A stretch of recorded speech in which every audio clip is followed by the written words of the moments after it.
Je vous les ai laissés à la dernière section. Je n'avais pas d'identité. Un coup qu'Alexina m'avait quitté, je m'étais aperçu que la secte m'avait menti.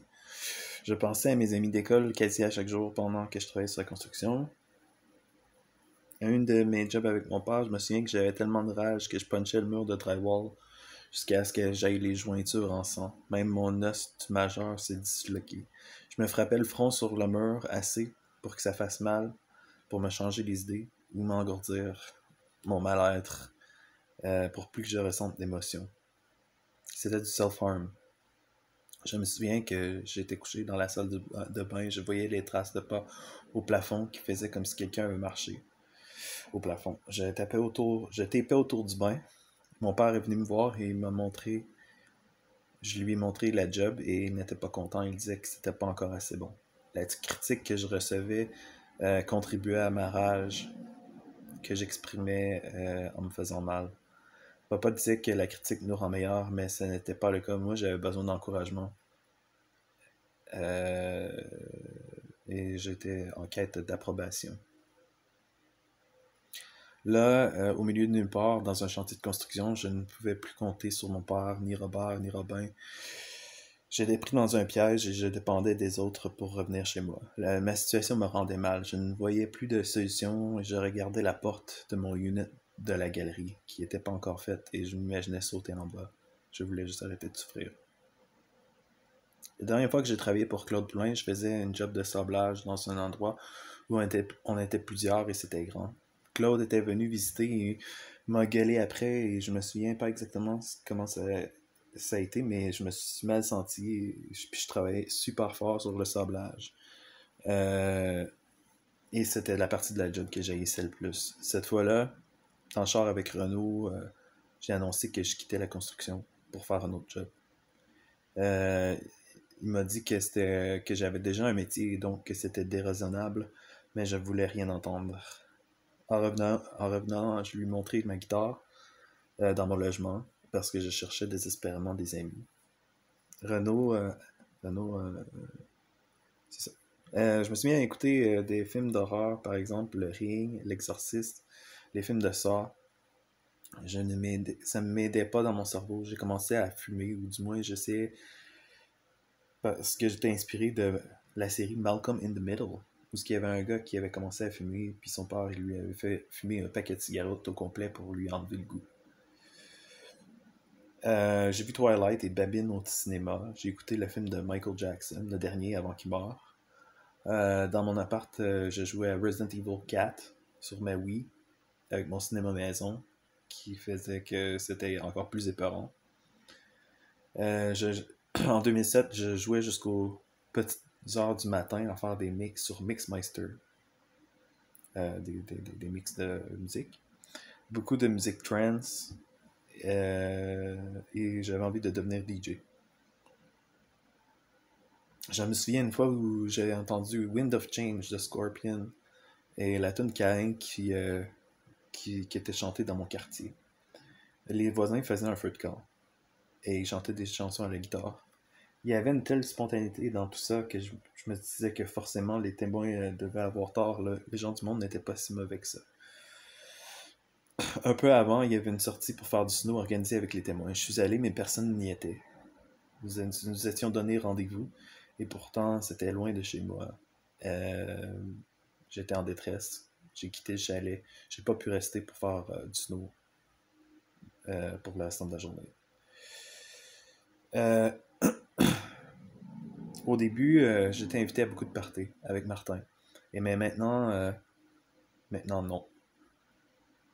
Mia avait commencé à fréquenter un gars, elle aussi, dans les dernières fois. On s'est rencontrés au parc des Séchutes, dans le parking. J'avais déjà rencontré son chum dans un rodéo quelques années plus tard.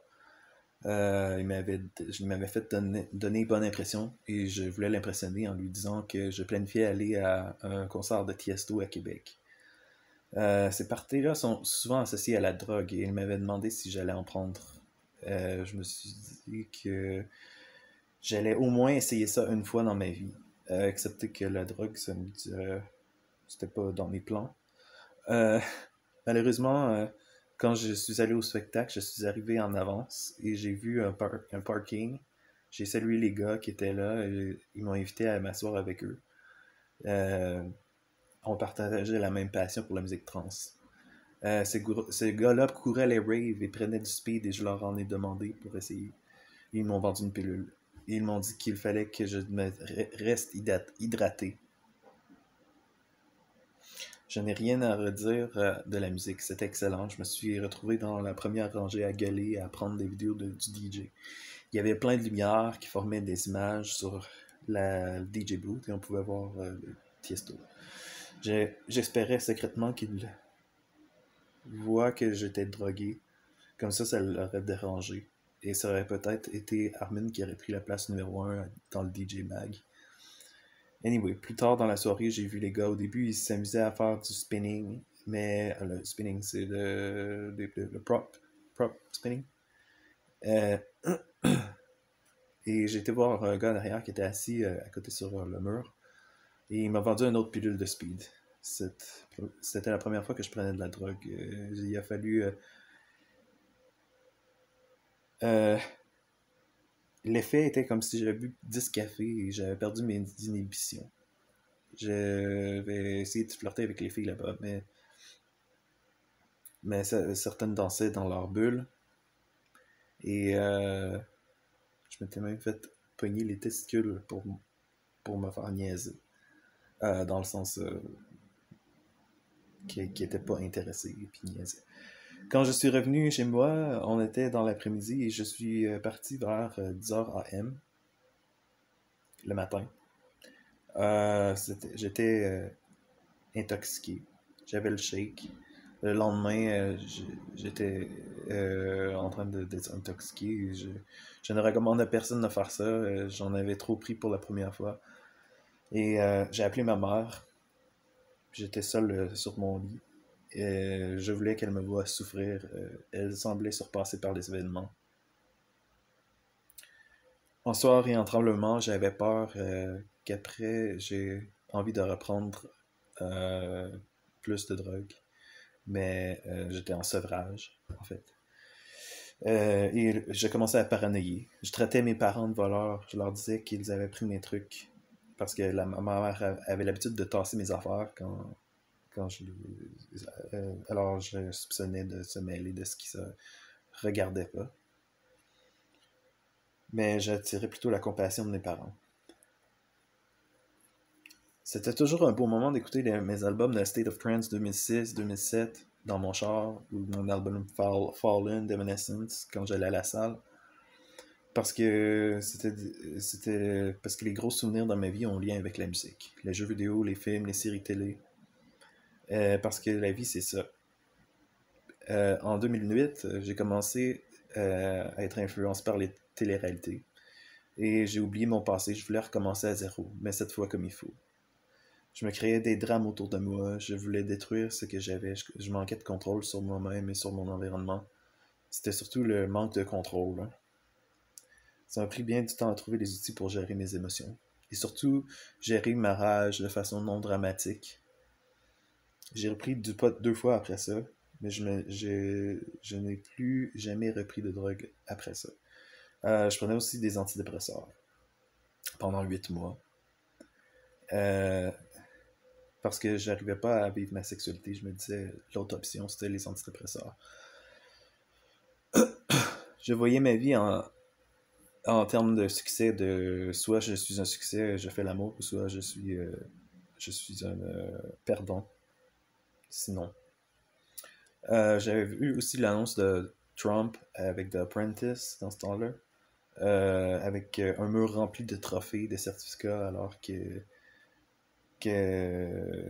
son attitude était agressive. Donc, je pensais qu'il fallait que je sois agressif aussi pour pouvoir être un gagnant, finalement. J'en voulais à mes parents, je voulais oublier ce qu'ils m'avaient appris. Patrick était dans la maison et me voyait faire mes crises de nerfs. Je parlais un peu comme le méchant dans le 5e élément, parce qu'il parle tout doucement, il se met à crier de nulle part. j'allais rendre ma vie plus excitante et dramatique, avec de quoi qui allait valoir la peine d'être raconté.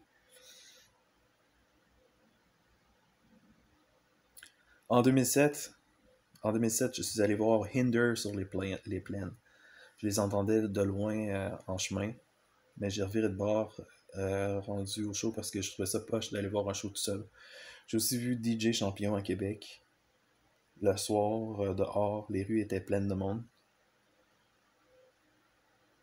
Un peu avant, nous avons eu le scandale des commandites qui avait affecté l'industrie de la construction. L'argent des taxes était allé dans la prostitution et la drogue. Tout ça m'avait affecté et je voulais faire de quoi pour rectifier le mal. J'ai aussi reçu 9000 pièces de dette par la malle en ce qui concerne les taxes que j'avais payées et j'étais dépassé par ça. J'avais besoin de changement et c'est ça qui m'a poussé à aller au BC et de dépenser le cash plutôt que de l'économiser. J'avais vu un documentaire sur le World Trade Center que c'était pas un acte terroriste, c'était un bombing parce que ça disait que c'était un coup monté, euh, que c'était des équipes de démolition qui avaient détruit le building. Je ne savais pas si c'était vrai. On était parti en guerre en Irak pour prendre le pétrole, certains disaient. Finalement, on l'a jamais su. Mais aux nouvelles, on nous parlait qu'il y avait des bains de sang et que c'était des personnes innocentes et civiles. Euh, Parce qu'on essayait de tuer le leader des terroristes en lançant des bombes dans des grottes. Euh, J'avais juste envie d'aller à la rencontre de ces terroristes pour voir c'est quoi leur côté de l'histoire. Notre vision, c'était que les Américains allaient délivrer les innocents en Irak de ceux qui les tuaient. Euh, mais j'avais de la misère à croire que quelqu'un pouvait être méchant à 100%. Je voulais comprendre plus que tuer. Une fois, quand on allait visiter Martin, je conduisais maman dans mon auto avec mon manque d'expérience à conduire à Montréal. Et sans directive de maman, je me suis retrouvé à prendre la mauvaise route et je me suis retrouvé dans le downtown de Montréal. C'était, il y a plein de routes, c'était facile de prendre la mauvaise voie. Ça l'a fait capoter maman. Je me suis retrouvé sur la rue Sainte-Catherine. Une fois, j'étais kid, j'avais dit que quand je serais adulte, je serais sur le BS comme mon oncle Christian. Et mon père, il a réagi. Je comprenais pas pourquoi il avait réagi et pourquoi il voulait pas que je sois un BS. Parce que Christian pouvait passer ses journées à l'ordinateur.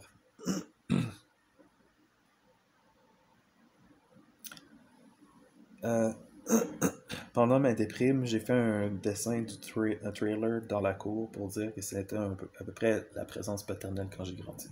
Je le critiquais que c'était facile s'il aurait vraiment voulu de passer une vacance avec nous. Et à cause des finances, mon père a vendu la maison notre ancienne maison à perte. Il a acheté la maison de mes grands-parents. Il a acheté des affaires non essentielles comme un mur d'eau, une piscine, un carré de sable qu'on n'a jamais vraiment utilisé. Ces excuses qu'il disait prendre soin de nous en travaillant n'étaient juste pas vraies. Quand j'ai commencé à travailler sur la construction, c'est aussi la première fois qu'il s'est mis à s'intéresser à moi, on dirait. Il disait que j'allais pouvoir être rentable, mais il ignorait tout de ma vie intérieure. Et il n'avait jamais vraiment compris ou écouté. Euh, mais sans doute il faisait de son mieux, sans doute il était incapable de faire mieux. Peut-être qu'on avait une belle maison, une belle voiture, qu'on avait physiquement toutes, mais on prenait pas soin de sa santé mentale. Les choses matérielles, je me suis vite rendu compte qu'ils ne procurent pas le bonheur. Même aujourd'hui, quand je rencontre quelqu'un qui veut s'acheter des trucs, je vois qu'il est dans une illusion.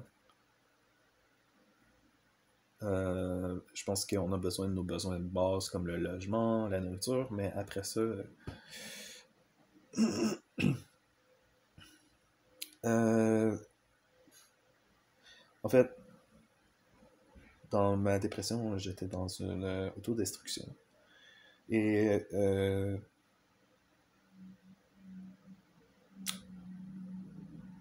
ça donne juste l'idée de... Ça fait juste me rendre compte que nos pensées peuvent être dangereuses s'ils sont mal utilisés.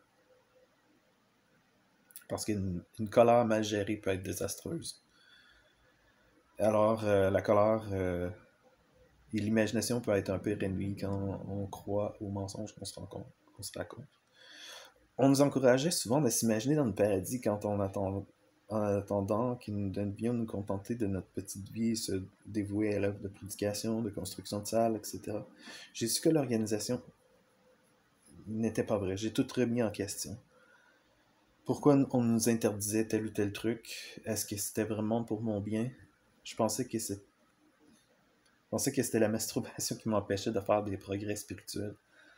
Ça aurait été dans le paradis que j'aurais pu vivre ma sexualité. Je me demandais pourquoi Dieu nous avait donné des pulsions sexuelles si c'était pour nous en priver. Aussi, je me voyais malade parce que j'étais incapable de me contrôler. La masturbation est vue comme une faiblesse dans l'organisation et on était encouragé d'en parler à des frères mûrs. Euh, mais on attendait le paradis. J'avais une vision élitiste de moi-même car nous étions le peuple choisi de Dieu. Nous savions des vérités sur le monde que seulement nous sachions. J'avais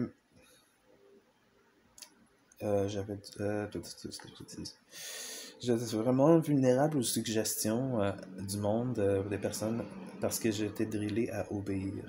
Si le paradis n'arrivait pas, il fallait de faire de son mieux à faire une vie dans le monde, et j'ai amené le monde dans le monde de la construction, du bénévolat, de la prédication. Je suis en train de me répéter. Une des premières étapes de sortie des témoins de Jéhovah était de me faire un objectif à atteindre. Et jusqu'à là, j'avais mis le... je suis en train de me répéter encore. Un objectif à atteindre, même si c'était pas réaliste, ça me donnait une piste pour me mettre en action. J'ai pensé que quand j'étais jeune, j'avais déjà rêvé de faire des peintures pour les publications. Et dans le paradis, je me voyais peut-être artiste. On n'allait pas avoir besoin de docteur, par contre. Euh, Massothérapeute que j'avais pensé aussi. L'année 2008 a été une année d'expérimentation, d'essai de trucs, de brisage de règles de témoins que les témoins m'avaient appris. Je voulais voir, par exemple, si c'était si mal que ça d'écouter des films d'horreur.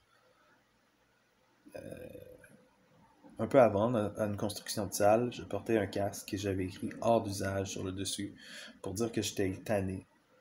J'avais beaucoup d'attentes concernant la construction de salles, mais il n'y avait vraiment rien de spécial. Le monde sont partis, j'ai pas eu vraiment le temps de socialiser le soir, que je pensais qu'on aurait eu du fun, mais c'était pas le cas. Le monde qui faisait le tape, il faisait le tape tout croche. C'était impossible pour moi de réparer. Mon père, plutôt, m'avait dit que les pires personnes sont ceux qui font mal leur job. Il se plaignait tout le temps des masters puis de Jimmy qui avaient tout fucké le building. Il devait passer en arrière d'eux. Alors là, je voyais que le responsable des tapers sur la job de la construction, qui était le père Keziah, était super slow et confus et vraiment pas compétent. Et je me demandais pourquoi c'était lui qui était mis en charge. Tu sais, quand tu te retrouves constamment dans des situations où ton chef est incompétent et tu fais des excuses, ben, c'est juste que tu veux arrêter de prendre la défense pour des comportements inacceptables. C'est aussi ça qui m'a fait sortir des témoins de Jéhovah. Mais aux assemblées, quand nous avions des discours selon moi, les discours les plus harsh et ignorants, fallait presque que la personne dise... fallait presque que la personne, après, s'excuse aux autres pour dire que c'était pas vraiment ça que le frère voulait dire. Je me souviens que dans ce temps-là, je portais un t-shirt avec des manches longues par en dessous. Il était gris avec le dessus, c'était marqué If I throw a stick, will you leave? Il fallait encore que le monde sache parler en anglais pour comprendre. Je voulais juste qu'on me saque la paix finalement. Parce que les marques d'attention me faisaient chier. Parce qu'on voulait des affaires. Comme René Pruneau disait, nous voulons votre bien et nous l'aurons. Je voulais pas avoir l'aide des autres. Parce que quand on est ado, en tout cas pour moi, j'en avais marre que le monde me regarde différent. Ou pour ma sexualité, ou peu importe. J'étais vite sur le tape, par contre, quand j'avais environ 18 ans. Mais mes journées étaient tellement longues et déprimantes et j'avais juste le goût de me suicider. Je pense que développemental, j'aurais dû être avec des personnes de mon âge plus souvent. Ma période d'expérimentation est arrivée après, plutôt. Après les témoins, j'étais suspect. Est-ce que tu as fumé avec les témoins? J'étais suspect. Est-ce que tu as fumé? Est-ce que tu regardes la porno? Est-ce que tu bois ou tu te drogues? Est-ce que tu vas dans les bars? On va avoir tous les détails de tes péchés. J'en faisais pas. Je n'avais pas non plus de vie secrète à cacher. Alors j'étais vraiment ouvert sur ma vie. Je le suis toujours. Mes parents se sont mis à, surtout ma mère, se sont mis à me suivre et suivre la relation avec Alexina comme si c'était un téléroman, comme si c'était la série Smallville. Je me souviens une fois, elle était venue chez maman et c'est ça. On a partagé des photos. Euh, je pense qu'à quelque part, les témoins tiraient sur la ficelle de cette relation, comme un appât, pour me faire rester.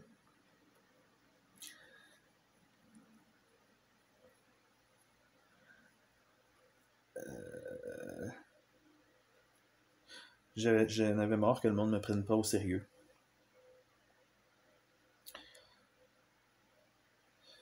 Quand j'étais plus jeune, mon frère Martin m'interrompait souvent quand j'avais une histoire à raconter. Il racontait à ma place. J'avais jamais vraiment appris à parler ou à m'affirmer. Euh, je voyais que la plus grosse partie de moi n'était juste pas vue ou appréciée. Que mon potentiel, j'avais un potentiel euh, que j'imaginais que j'aurais pu utiliser dans le monde. Mais on dirait qu'il fallait juste pas penser et puis juste se fermer la gueule. J'avais peur de passer à côté de ma vie. Fear of missing out. Et surtout si Armageddon ne venait pas, c'était qu'il fallait que j'en profite maintenant ou jamais. Euh,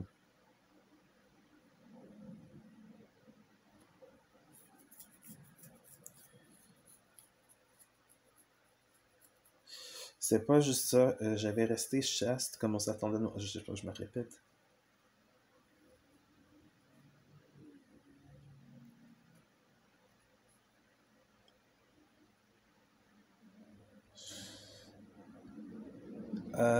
Ok. Les femmes dans l'organisation ont pas le droit de bijoux, de maquillage, de tatous, de piercing ou de jupes courtes. Je me demandais pourquoi pas les make-up. Donc, je commençais à expérimenter finalement avec les tattoos, le piercing, les couleurs dans les cheveux pour revamper mon look. Ok. Là, on disait que les personnes qui étaient à statut élevé dans la congrégation, c'était Jéhovah qui choisissait les assistants ministériels ou Bethélite ou autres, mais je n'avais jamais eu ces genres d'offres. Pour moi, j'étais souvent volontaire pour faire les pelouses, les ménages, les jobs de bras que personne ne voulait faire, euh, transporter du bois. J'étais content d'aider par contre. Mais mon imagination et mon intellect, talent artistique n'étaient pas vraiment utilisés. Euh, J'étais juste pas le genre de personne qu'on cherchait pour être ancien, avoir un statut dans la congrégation. Et même vers la fin, la job en construction me faisait passer pour non spirituel parce que je me dévouais pas entièrement au service. Ce qui faisait de moi un tièdre, un mauvais mari et m'empêchait de progresser. J'avais lu énormément de livres sur le sexe et la séduction. Et j'avais envie de tester mon sex appeal en dehors de l'organisation, en allant dans les bars. Pour cruiser. J'en parlerai plus tard.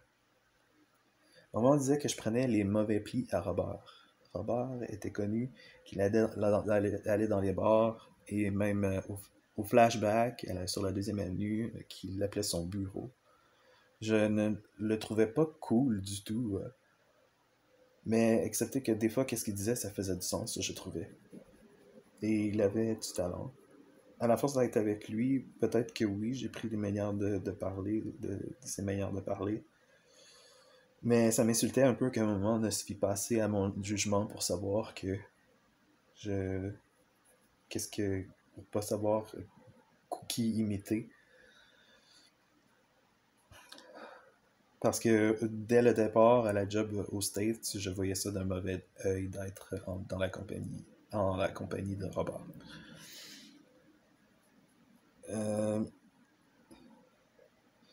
Mon papa aussi disait que j'avais un mauvais jugement. Ça m'inspirait à faire une espèce de parodie, mélanger la réalité et la fiction. C'est pour ça que je me suis vu comme étant un terroriste ou un villain en devenir. Comme dans la série Smallville ou Heroes.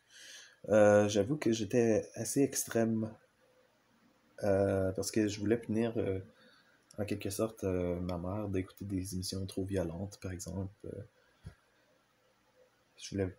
C'est ça.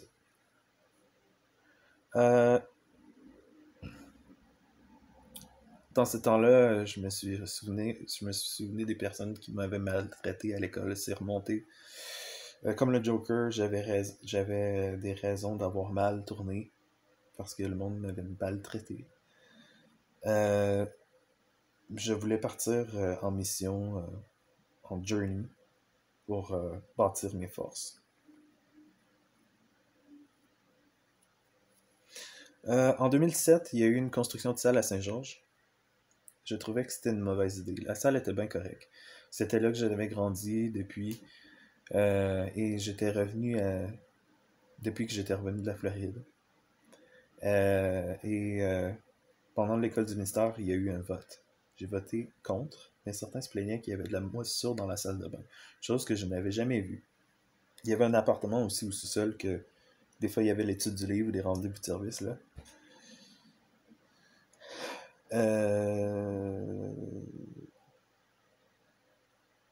J'avais un attachement, j'ai grandi dans cette salle, mais le monde était focusé sur l'excitation d'avoir une nouvelle salle avec le projet. Puis on a commencé à faire la fondation.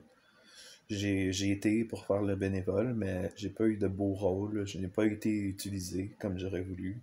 En même temps, je travaillais sur la construction avec Claude. Donc, j'étais partagé. J'avais pas. Je mettais pas tant de temps dans ça. Les anciens qui renaient, c'était Claude Frenette, Claude Lebreu, Eric Langevin. Mais ça te rend pas forcément compétent en construction juste parce que t'es un ancien. Il y avait définitivement une hiérarchie et j'aimais pas ça. C'était un peu comme les apôtres de Jésus qui essaient de se montrer le plus important. Je me disais que j'allais pouvoir être utilisé pour mes skills en tape. Mais quand le moment est venu, j'étais assez occupé avec le Pacotech que j'en ai presque rien fait. On m'a utilisé pour mettre l'isolation dans le toit. Une mousse qui sort à travers un gros boyau. J'étais là avec Frédéric, le frère à Étienne, mais c'était la job que personne ne voulait faire. Pendant la construction, les deux frères de l'apocatière, Amy et Anton, sont venus coucher chez nous. J'avais pas vraiment de place pour eux et c'était encombrant, mais je les ai fait dormir sur le sol dans le salon. J'aurais bien aimé passer plus de temps avec eux, mais j'étais occupé. avec ma job. J'ai aussi joué au poker et à l'argent, et ce qui est interdit dans les témoins. Il y avait aussi des jeux d'alcool. Euh, J'avais une pas pire collection de bouteilles d'alcool à ma maison parce que au lieu d'attendre au free tax, quand papa et Robert y allaient, moi aussi j'y allais, mais j'en buvais rarement. J'achetais des caisses de 24 Budweiser, Coors Light à la place, et j'en buvais une de temps en temps le week-end. Mais j'avais une bouteille de vodka pure, une autre bouteille bleue qui était vraiment belle, du Baileys, qui était la boisson préférée à papa, Southern Comfort que René Pruneau m'avait initié à. Euh, je me portais, papa aimait ça de boire son Baileys avec de la glace. J'aimais aussi porter, je m'étais aussi porté volontaire pour une job avec Claude Lebreu, le père à Raphaël. Il avait pris, il avait pris quelqu'un d'autre pour la job de joint, comme s'il croyait pas que j'étais capable de faire une bonne job. J'avais l'impression qu'il y avait des clans dans les frères et sœurs de la congrégation et je faisais juste pas partie de la gang. Je l'avais aidé dans une de ses jobs où il changeait les vitres. Je faisais des push-ups sur les barreaux de la galerie en haut de chez Claudette en torse nu et je suis allé partir courir sous la pluie en criant, en y repensant, je sais pas pourquoi je faisais ça.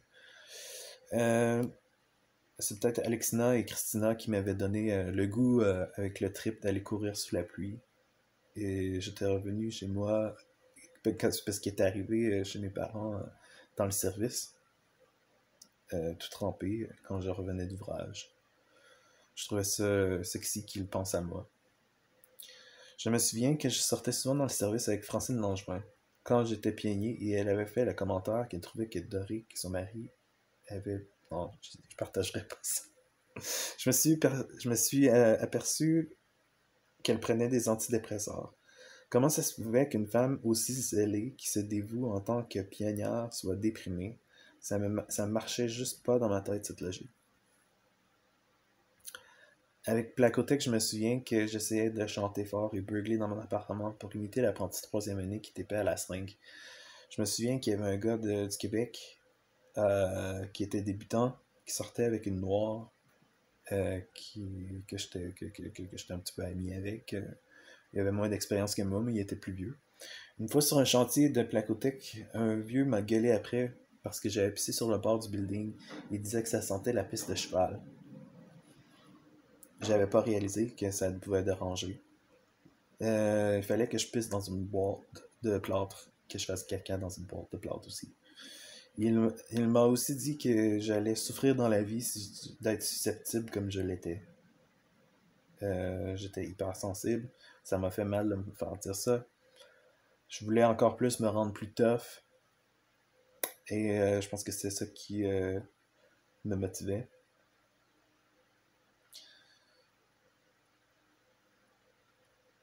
C'était ça qui me faisait me détester aussi. Les pruneaux aussi m'avaient dit que j'étais trop susceptible. Alors j'essayais de ne pas l'être. Avec Claude, à la fin, à Québec, je me servais. Je me perdais souvent en essayant de trouver les jobs. Je me souviens que même quand je sortais d'un poste à gaz, j'avais même de la misère à savoir de quel bar j'étais entré. Et tellement j'avais pas de sens d'orientation. J'avais mes cartes de Québec dans le coffre à gants. Des fois, j'appelais Claude pour avoir plus de direction car la carte ne fitait pas avec la route. Et des fois, c'était des quartiers nouveaux qui n'étaient pas sur la nouvelle carte. Ça prenait la nouvelle mise à jour de la carte. Claude disait qu'il n'y avait jamais eu ce problème. Un des moments qui me faisait vouloir quitter ma job, c'était les froids. Le matin, le char partait pas, il était plugué. Il fallait se lever de bonne heure, gratter la glace dans le windshield, déneiger le tour, mettre les sièges chauffants. J'étais toujours tanné aussi d'être sale, d'avoir mon linge sale. Bertrand Doyon avait un ozonateur. Il disait que ça transformait les molécules d'oxygène en ozone et que c'était le même processus qui se passait dans les arraches électriques. Une fois, Bertrand a dit que les témoins de prison se fortifiaient grâce à des versets qu'il avait mis dans leur verre de contact. J'ai trouvé ça bizarre. Quand j'étais pionnier, je sortais souvent avec Bertrand Doyon. C'était le père de famille des Doyons. Dans le service, il avait trouvé une table de cuisine en bois qu'il avait achetée, qui était toute neuve et pas encore vernie. Il l'avait achetée pour pouvoir la revendre à profit. Je me souviens qu'on allait souvent à une de ses visites qui travaillait le bois et nous parlions longuement du bois, mais jamais de Jéhovah. J'avais aussi vu qu'il y avait une table de cuisine en bois que j'avais aussi achetée pour essayer de revendre à profit au marché aux puces. Mais ça n'avait pas marché. Ça avait été beaucoup de jobs à transporter, mais au final, on l'a vendu au même prix. Bertrand avait acheté une maison en bois rond qu'il démolissait morceau par morceau avec sa famille. J'y avais été, c'était dangereux et je pense que Nicolas était allé se faire piquer pour le tétanos parce qu'il y avait une quantité industrielle de clous rouillés et c'était pas sécuritaire du tout. Les plafonds, les planchers s'effondraient. Bertrand numérotait les poutres pour pouvoir reconstruire la maison ailleurs, mais je pense pas que son projet ait été mené à terme. Une des dernières assemblées où je suis allé au Colisée, j'étais un surveillant dans le parking pendant les discours à vélo. Je me souviens que j'avais été, je faisais partie des flagmen à l'Assemblée. J'ai des moments de... Là, je suis...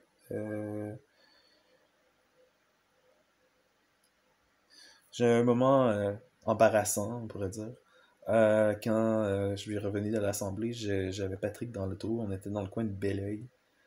Et puis, je me souviens qu'à la radio, il passait la tune Jump Around. Puis, ça faisait le bruit comme le wiper dans le windshield.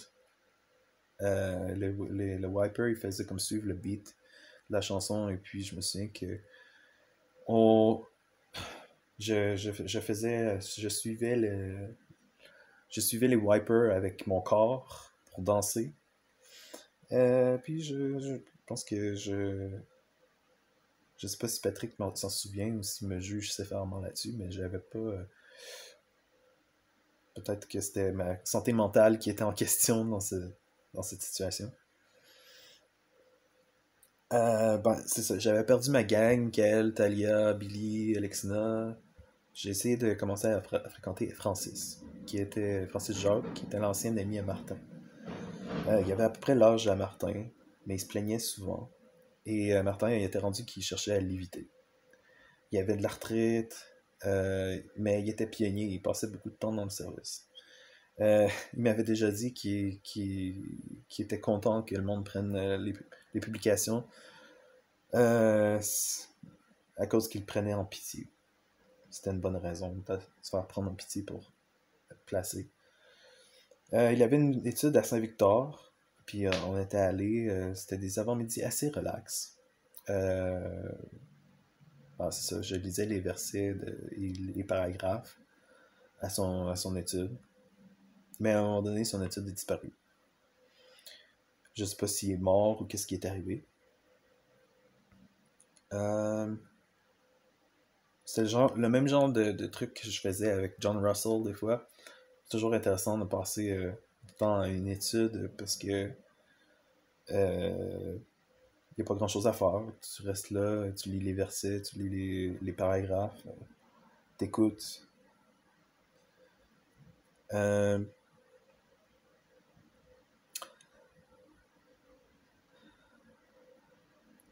Ok. Avec Francis, je suis allé faire du vélo à Québec sur les pistes cyclables qui longent le fleuve et nous avons traversé le pont en vélo jusqu'au vieux Québec. En plus, c'était vraiment beau. Je recommande ça à tout le monde. Le vélo à Francis, c'était beaucoup mieux que le mien. Probablement un vélo de plus de 1000$. Francis disait que les gens du monde ne comprenaient pas qu'il soit toujours repoussé à son âge. Il voulait aller à El Paso, en Jamaïque, et il avait des projets de s'acheter une maison en Beauce, un chalet. Nous sommes allés jouer au quilles. Et puis il y avait un frère qui qui était toujours célibataire, puis il avait l'âge du Christ, 33 ans. Mais il ressemblait à un jeune, qui ressemblait à avoir le même âge que nous. Je me suis vu dans l'avenir, puis je me suis dit, je veux pas être comme ça. Je suis allé un feu chez Quentin. On a eu de la visite. Quentin, dans ce temps-là, il faisait du off-road avec son bazou. Euh,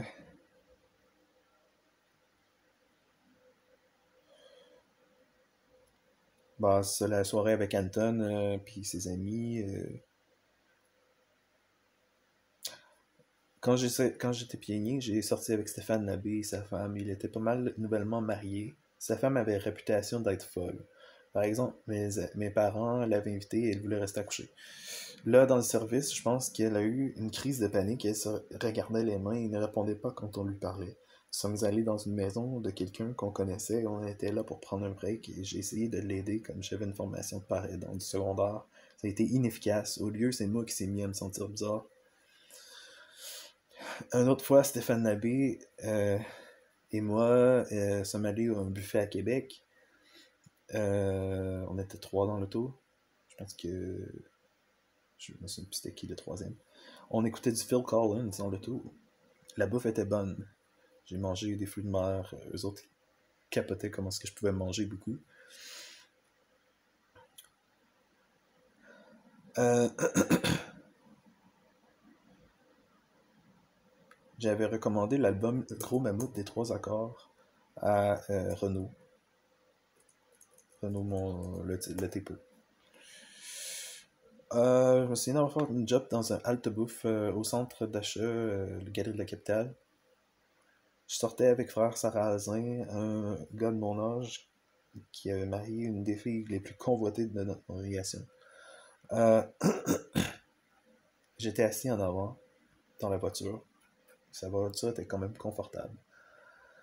Euh, il n'était pas vraiment strict sur les principes, et quand même sympa. On s'entendait quand même bien. Euh, J'avais pas besoin de forcer les choses pour impressionner. Euh, j'ai aussi constaté que Alexis et Mia étaient deux pionniers, mais je les voyais pas au rendez-vous de service quand j'étais pionnier. Je me doutais qu'ils mentaient sur leurs heures. Je m'étais dit que j'allais laisser ça dans les mains de Joe. Une fois, nous étions allés chez les Gravel, une famille de notre étude du livre, quand nous allions seuls chez mes grands-parents. Cette famille était devenue inactive et nous étions allés pour les réactiver ou les fortifier. Mireille Gravel était là, cette fille un peu plus vieille que moi, qui était à notre étude du livre chez mes grands-parents quand j'étais plus jeune. Ça faisait longtemps que je l'avais pas vue, et elle avait eu un bébé. J'ai été gentil, j'ai souri avec elle comme normal. Mais quand je suis revenu dans l'auto, on m'a dit que j'avais pas le droit de lui parler parce qu'elle était exclue. Je ne savais pas que c'était une règle et je me suis dit que j'allais lui parler quand même parce que je trouvais pas ça correct d'ignorer quelqu'un. Je sortais avec Jacques Pepin, nous allions à des ménages. On cirait des planchers, il me montrait comment. Il avait la technique du 8 avec la mop. Il m'avait dit que je lui faisais penser à Robert quand il était plus jeune. Sur le coup, je n'ai pas aimé la comparaison. Robert était l'étude à Jacques quand il était plus jeune. Et je me demandais en quoi je lui ressemblais.